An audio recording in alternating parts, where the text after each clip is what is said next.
This is Lauren Fogelman at ExpertSportsPerformance.com. Work with highly driven, motivated athletes on having more focus, confidence, the ability to effectively deal with distractions when competing for consistent high performance. Today's topic is Peyton Manning's secrets for success. Did you know that less than 1% of high school football players ever make it up to the pros? So what's the difference between the ones that go the full distance and the others that stop short of reaching their full potential? What I've seen along the way is that, yes, physical capabilities are a part of it, but a lot of it has to do with mindset, how determined you are, how you really approach your practice, how you're committed and really connected to your vision of what's possible. When you're committed to those things and you have the right mindset, as well as putting in the dedicated effort to your training program, you open up a door of possibilities. You're like a coach's dream. Now, Peyton Manning is just that type of guy. He's the quarterback for the Denver Broncos. In fact, this is his first season with them. The last 14 seasons, he's been playing with the Indianapolis Colts. But in 2011, he took a year off because he had multiple neck surgeries and he was recuperating from them. When he came back, he was kind of a wild card. They didn't know if he'd still have his arm, what level of play he'd be at. So they went ahead and released them. And it was their loss because now Peyton Manning is on the road for his 5th MVP award. Pretty incredible stuff considering he's on a new team, he's had a year of surgery, and he's being nominated for the MVP. So there's some things that Peyton has figured out that really separates him from all the other quarterbacks that are playing at his level. One of it is he knows exactly what his job description is. What do I mean by that? He recognizes that his job description isn't about winning or losing, but that when he's focused on his sole purpose, the winning is going to happen. So what his job description is basically to be able to throw the ball as quickly as possible into the hands of another team member. That's it. He's got it dialed in. And because that's his sole focus, everything he does is around that purpose, and the stuff that has nothing to do with that purpose has been fleshed out. So let's see what some of his secrets to success actually are. Practice. Before Peyton Manning returned to play this season, he practiced for every single type of throw possible. All the different yardages, all the different scenarios. He didn't want to leave anything to chance. So he thought about every single type of scenario possible and then went ahead and practiced for it and really figured it out so when he was in that situation, he wouldn't be caught off guard. He'd have the practice and training and know exactly what to do. After practice,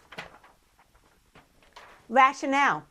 His rationale is to study and know everything about his team as well as the teams that he's playing against. He wants to know more than what's absolutely necessary because the more information he has, the more he's able to make strategic decisions that's going to help put his team on the edge and give them just a little bit more that might make the difference between winning and losing. So his rationale is to know as much as possible, to always be asking questions, always learning, and that way he's making strategic, educated, informed decisions. So how could you take that and apply that to your approach to your sport? What's your rationale and what do you need to know and what can you do to go beyond that so that you have all the information necessary? Initiative. Peyton didn't wait for his training camp to get going. As soon as he was capable, he went ahead and sought out his old coach, had a couple visits with him to be able to practice his throwing arm, getting back into the swing of things. The other thing that he did is he went ahead and trained for everything possible, like I said, so that when he was in those situations, it wouldn't be a distraction, it wouldn't throw him off guard, but he'd be ready to go. So think about what you can do to get the ball rolling before someone tells you to do it. You're already on top of it. Distractions. Like I said, he was preparing for every situation possible. In fact, one of his techniques is to get coaches together, players together, other people to really distract him as he's preparing to throw to a specific target. Because That's what's happening during a game. The opponents, they're not waiting for him to throw. They want to distract him and throw him off guard. So that's how he trains, is to be able to throw under pressure.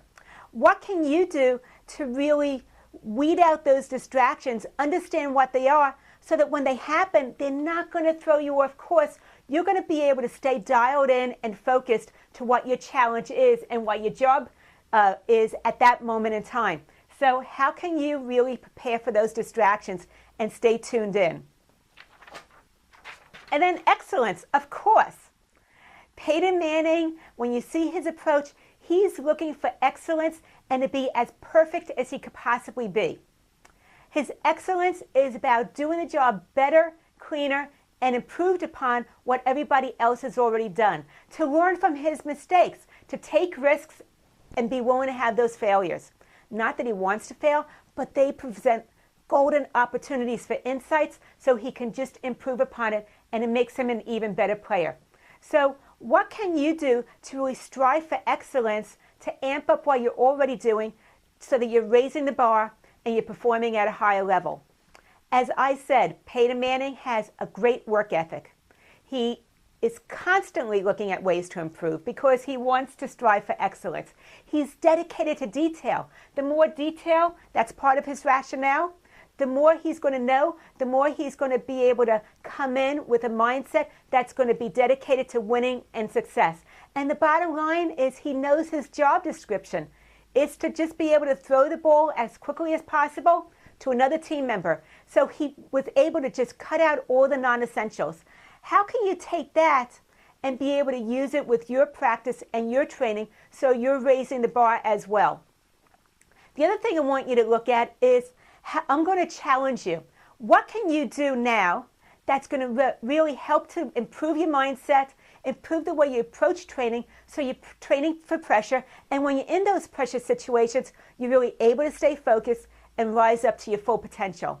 Think about what's possible for you, what you can be bringing in that you haven't been doing already, and how you can really approach it in a different way so you're excelling and having those results. I'd love to be able to hear what you've determined that your needs are, what you're going to change as far as your approach is, and how you're going to raise the bar. Please go ahead and post a comment. Hit the Facebook likes button. Once again, I'd love to hear from you because my goal is to help you learn how to stay cool when the heat is on. Lauren Fogelman, ExpertSportsPerformance.com.